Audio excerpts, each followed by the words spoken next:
여러분, 오늘 제가 드리는 말씀을 듣고 나시면 아마 충격을 받으실 겁니다. 왜냐하면 여러분이 평생 믿어왔던 건강 상식들이 사실은 틀렸다는 걸 알게 되실 테니까요.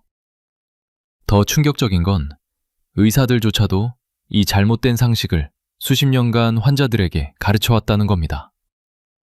저도 솔직히 고백하겠습니다. 저 역시 예전에는 이걸 믿었습니다. 그리고 제 환자분들께도 그렇게 말씀드렸습니다.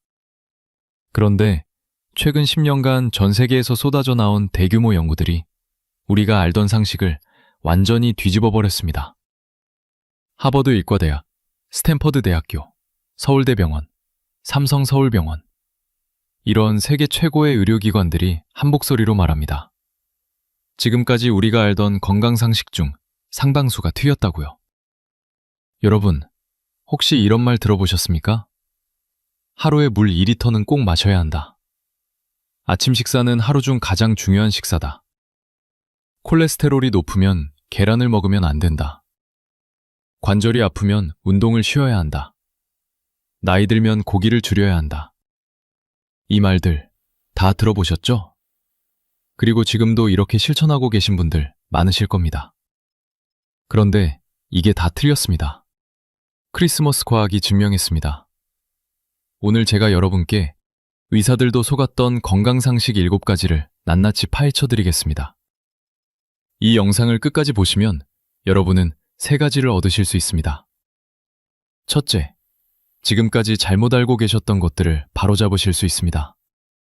둘째, 헛수고하던 노력과 시간을 아끼실 수 있습니다. 셋째, 진짜 효과 있는 건강관리법을 알게 되십니다. 여러분이 잘못 알고 계셨던 건 여러분 잘못이 아닙니다. 의사들도, 방송도, 책도 다 그렇게 말했으니까요. 하지만 이제 진실을 알았으니 바꾸셔야 합니다. 오늘 제가 드리는 말씀 꼭 끝까지 들어주시고 주변 분들에게도 알려주십시오. 같이 잘못 알고 계신 분들이 참 많습니다. 자, 첫 번째입니다. 이건 정말 충격적입니다.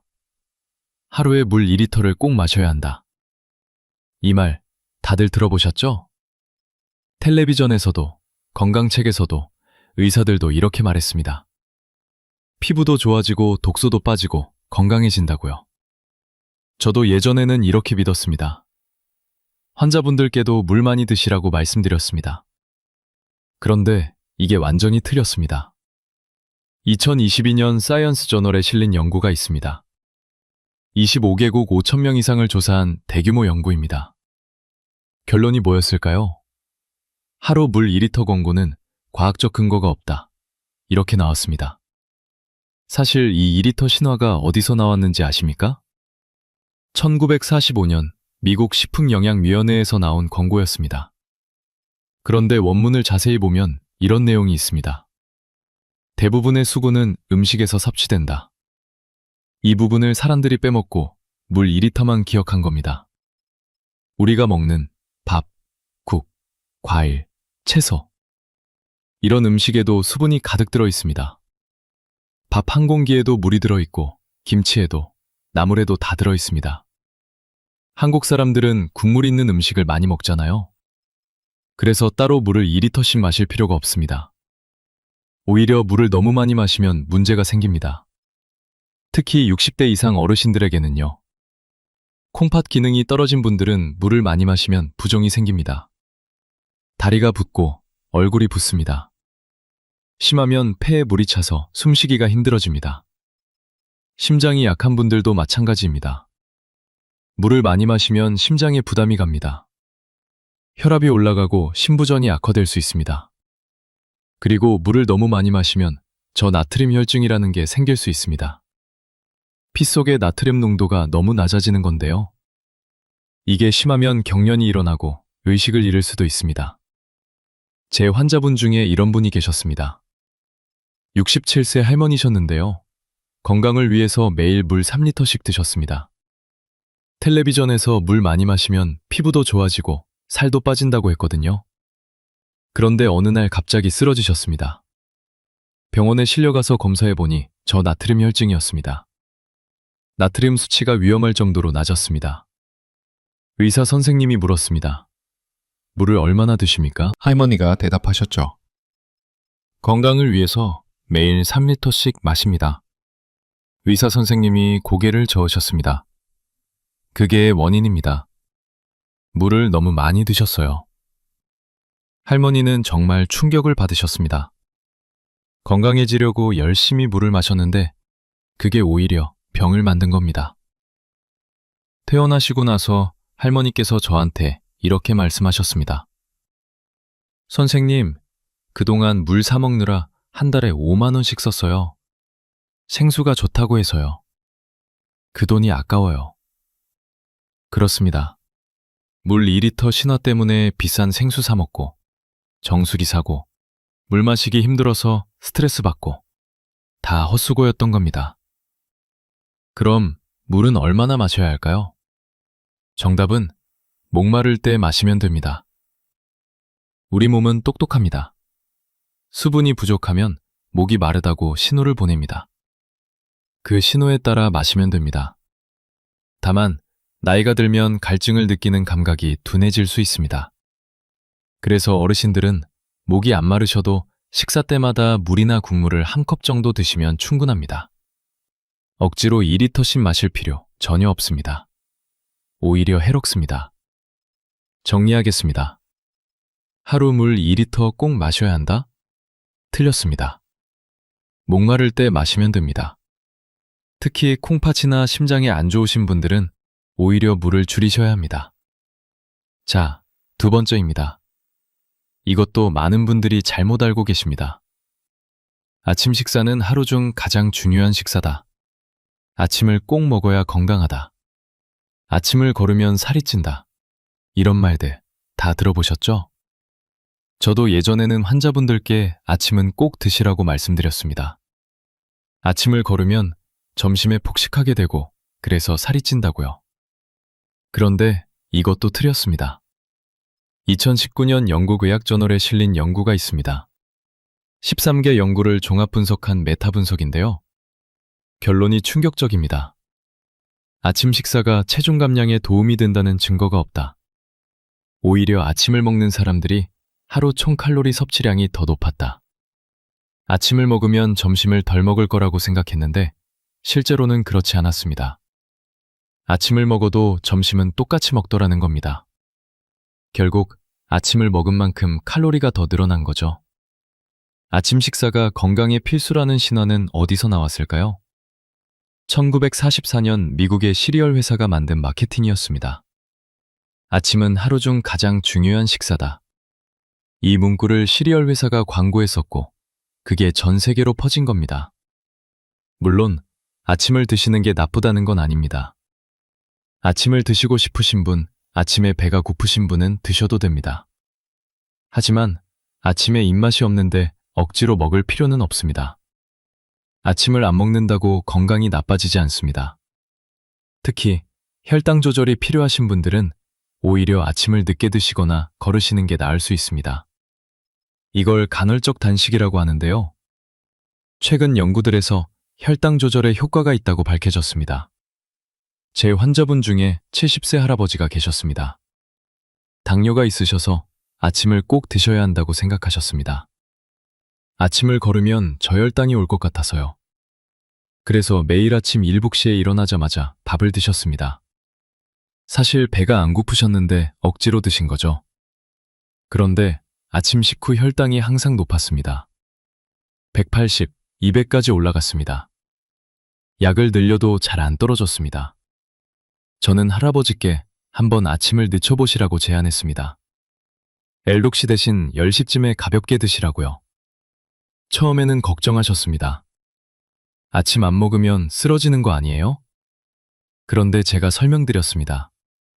할아버지는 당뇨약을 드시고 계시니까 저혈당 위험은 낮습니다. 한번 해보시죠. 할아버지가 일주일간 시도해 보셨습니다. 놀라운 일이 일어났습니다. 점심 전에 혈당을 재보니까 120, 130 정도였습니다. 예전에 아침 먹고 재면 180이 넘었는데요. 한 달 후 당화혈색소를 검사했습니다. 7.8%에서 7.2%로 떨어졌습니다. 약은 그대로인데 혈당 조절이 좋아진 겁니다. 할아버지께서 이렇게 말씀하셨습니다. 선생님, 아침에 억지로 밥만 먹느라 스트레스 받았어요. 이제 편해졌어요. 늦게 일어나서 천천히 먹으니까 좋아요. 아침을 꼭 먹어야 한다는 강박에서 벗어나시면 됩니다. 배고프면 드시고, 안 고프면 안 드셔도 됩니다. 정리하겠습니다. 아침 식사가 가장 중요하다. 과학적 근거가 없습니다. 배고플 때 드시면 됩니다. 억지로 드실 필요 없습니다. 자, 세 번째입니다. 이건 정말 많은 분들이 오해하고 계십니다. 콜레스테롤이 높으면 계란을 먹으면 안 된다. 달걀 노른자에 콜레스테롤이 많으니까 먹지 말라. 이 말 수십 년 동안 들어오셨죠? 저도 예전에는 콜레스테롤 높은 환자분들께 계란 노른자는 빼고 흰자만 드시라고 말씀드렸습니다. 그런데 이게 완전히 틀렸습니다. 2020년 미국 심장학회에서 공식 발표를 했습니다. 음식으로 섭취하는 콜레스테롤이 혈중 콜레스테롤에 미치는 영향은 미미하다. 계란을 제한할 필요가 없다. 왜 이런 결과가 나왔을까요? 우리 몸의 콜레스테롤은 80%가 간에서 만들어집니다. 음식으로 들어오는 건 20%밖에 안 됩니다. 그리고 우리 몸은 똑똑합니다. 음식으로 콜레스테롤을 많이 먹으면 간에서 덜 만듭니다. 적게 먹으면 더 만들고요. 그래서 계란을 먹든 안 먹든 혈중 콜레스테롤은 크게 변하지 않습니다. 오히려 계란은 60대 이상 어르신들에게 꼭 필요한 음식입니다. 왜냐하면 계란에는 양질의 단백질이 들어있거든요. 나이가 들면 근육이 빠집니다. 이걸 근감소증이라고 하는데요. 근육이 빠지면 걷기가 힘들어지고 낙상 위험이 높아지고 대사가 떨어져서 살이 찝니다. 근육을 유지하려면 단백질을 충분히 드셔야 합니다. 계란은 가장 좋은 단백질 공급원 중 하나입니다. 소화도 잘 되고 영양가도 높고 가격도 저렴합니다. 제 환자분 중에 72세 할머니가 계셨습니다. 콜레스테롤이 높다고 해서 10년 동안 계란을 안 드셨습니다. 노른자는 물론이고 흰자도 안 드셨어요.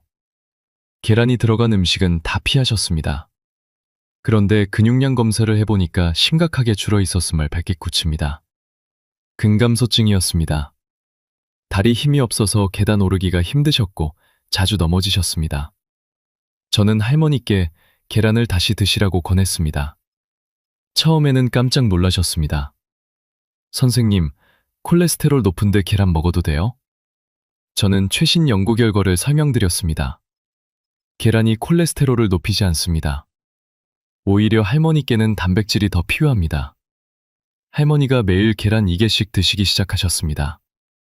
삶은 계란, 계란찜, 계란 프라이, 다양하게 드셨습니다. 6개월 후 검사를 했습니다. 콜레스테롤 수치는 거의 변화가 없었습니다. 오히려 근육량이 늘어났습니다. 다리 힘이 좋아져서 계단도 혼자 오르시게 됐습니다. 할머니께서 이렇게 말씀하셨습니다. 선생님, 10년 동안 계란 안 먹느라 고생했어요. 계란이 얼마나 맛있는데요? 이제 맘 편히 먹으니까 좋아요. 정리하겠습니다. 콜레스테롤 높으면 계란 먹으면 안 된다? 틀렸습니다. 계란은 콜레스테롤에 영향을 거의 주지 않습니다. 오히려 어르신들에게는 단백질 보충을 위해 꼭 필요한 음식입니다. 하루 2개 정도는 걱정 없이 드셔도 됩니다. 자, 네 번째입니다. 이것도 정말 많은 분들이 잘못 알고 계십니다. 관절이 아프면 운동을 쉬어야 한다. 무릎이 아픈데 운동하면 더 나빠진다. 관절염에는 안정이 최고다. 이런 말 많이 들어보셨죠? 저도 예전에는 관절염 환자분들께 푹 쉬시라고 말씀드렸습니다.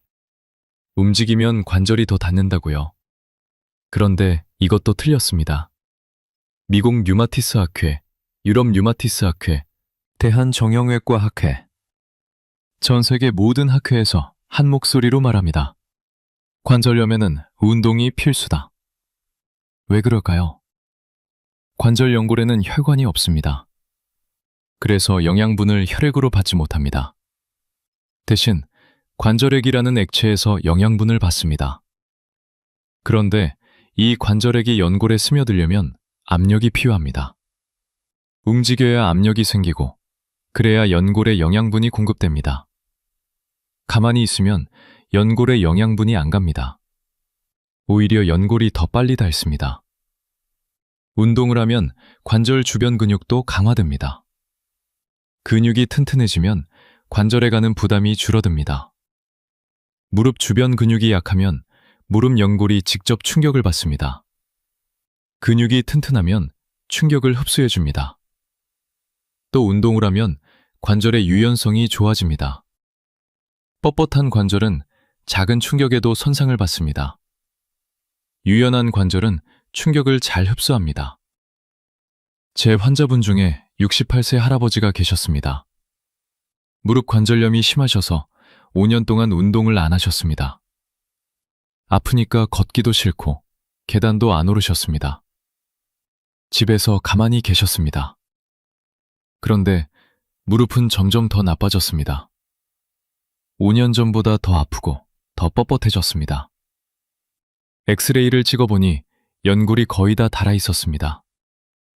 저는 할아버지께 오히려 운동을 시작하시라고 권했습니다. 처음에는 거부하셨습니다. 선생님, 아픈데 어떻게 운동을 해요? 저는 설명드렸습니다. 가만히 계시면 더 나빠집니다. 움직여야 연골에 영양분이 갑니다. 물론 무리한 운동은 안 됩니다.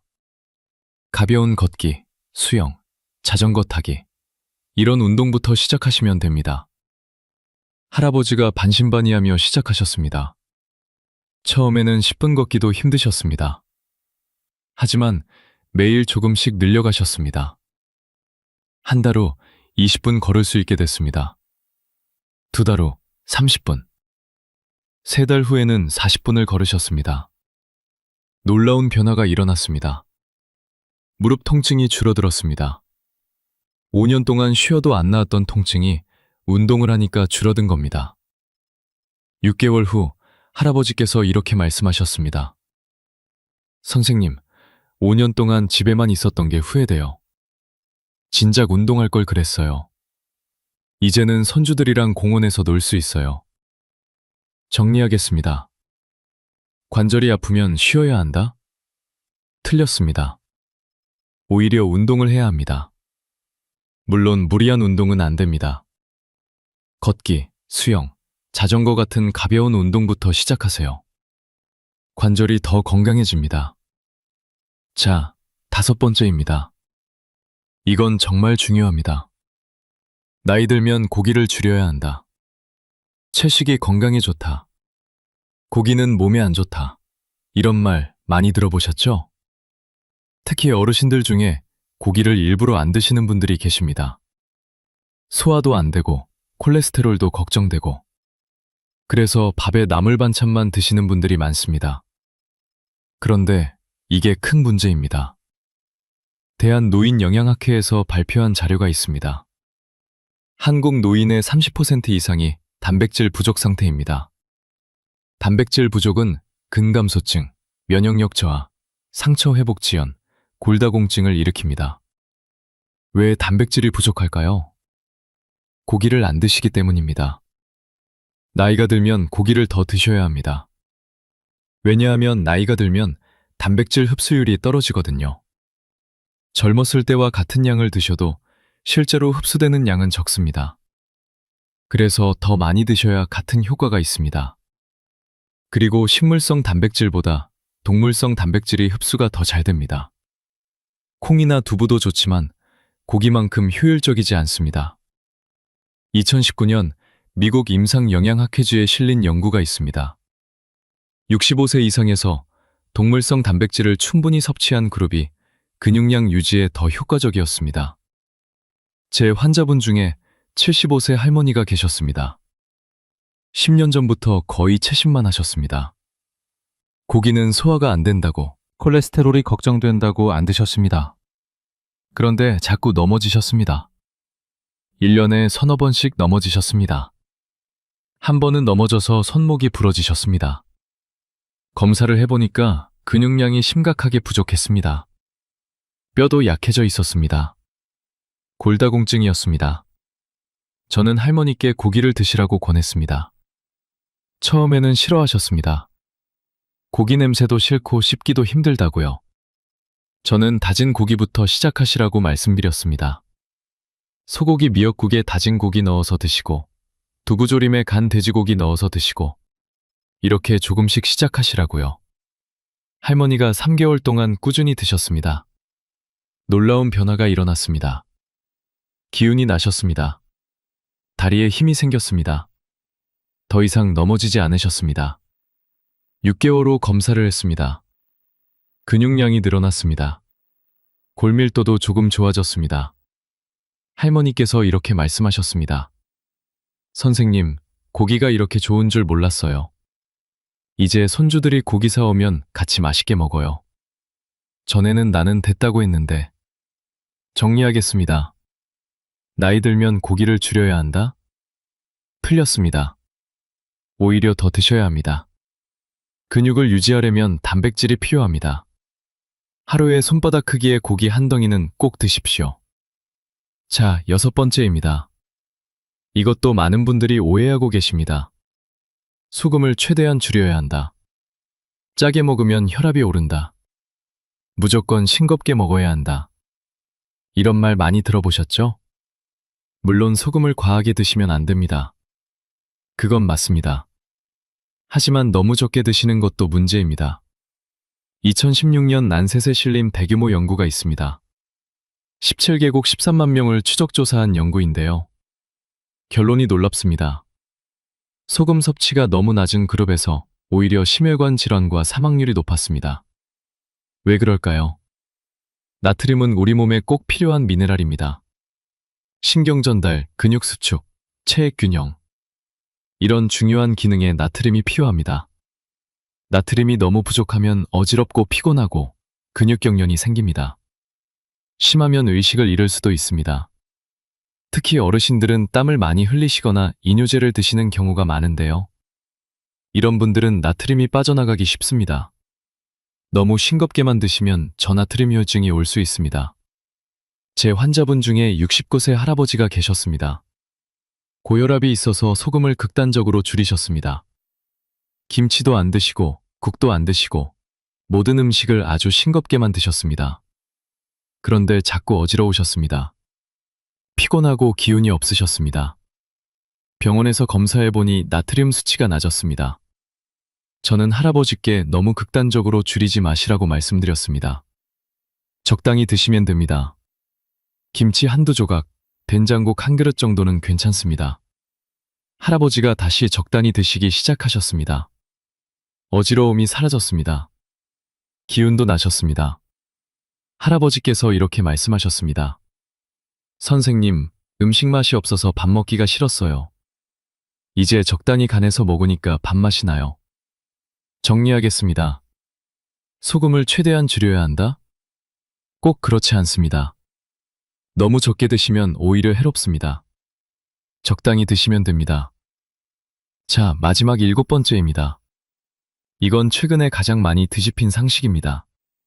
지방을 먹으면 살이 찐다. 저지방 식품이 건강에 좋다.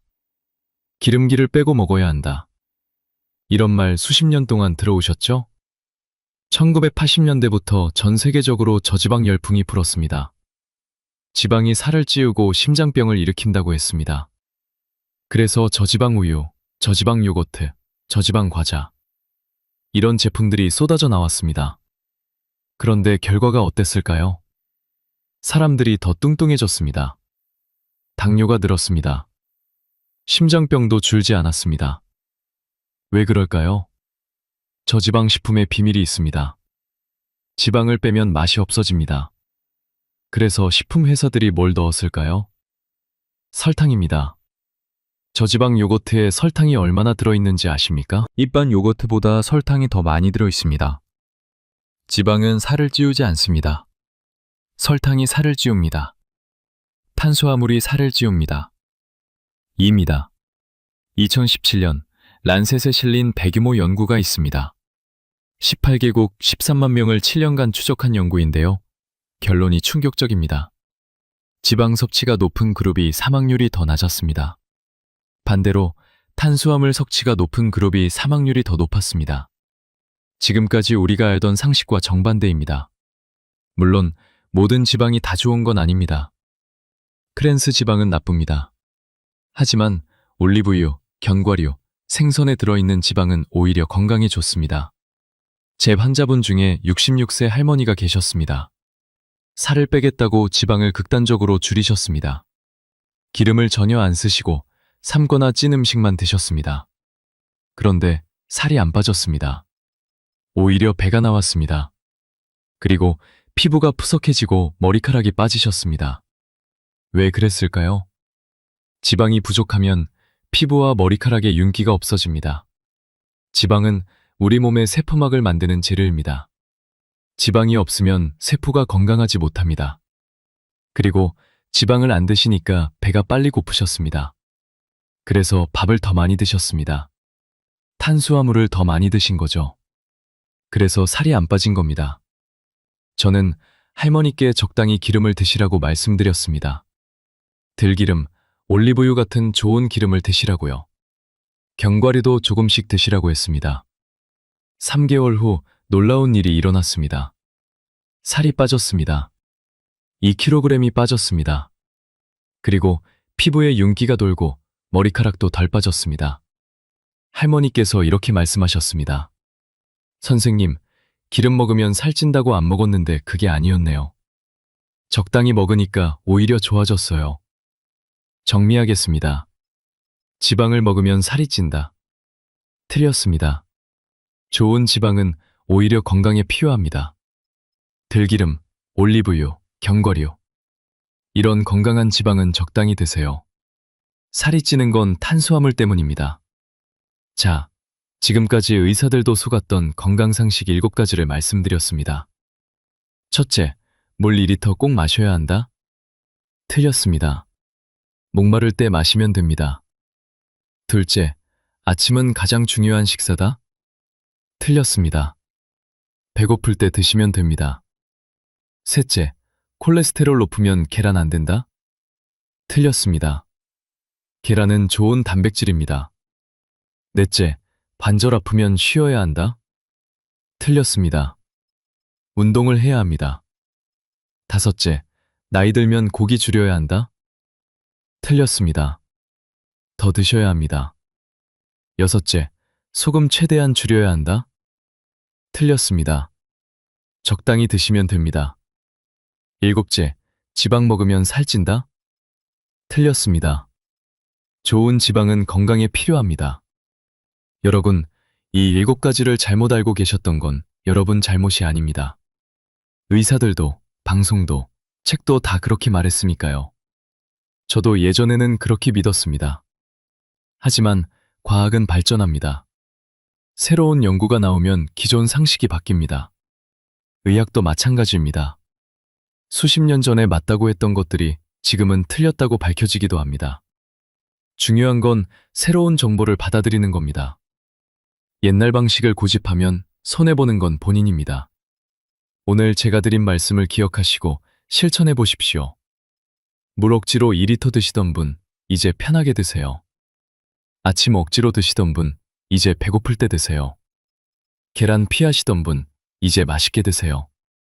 관절 아파서 쉬시던 분, 이제 걷기 시작하세요. 고기 안 드시던 분, 이제 챙겨 드세요. 그리고 오늘 영상 내용을 주변 분들에게도 알려주세요. 아직도 옛날 상식을 믿고 계신 분들이 많습니다. 여러분이 알려주시면 그분들도 건강해질 수 있습니다. 오늘 영상이 도움이 되셨다면 좋아요와 구독 부탁드립니다. 앞으로도 최신 의학 정보를 쉽게 풀어서 알려드리겠습니다. 댓글로 여러분의 경험도 나눠주세요. 잘못 알고 계셨던 건강상식, 바꾸고 나서 좋아진 경험. 다른 분들에게도 도움이 됩니다. 여러분의 건강한 삶을 응원합니다. 감사합니다.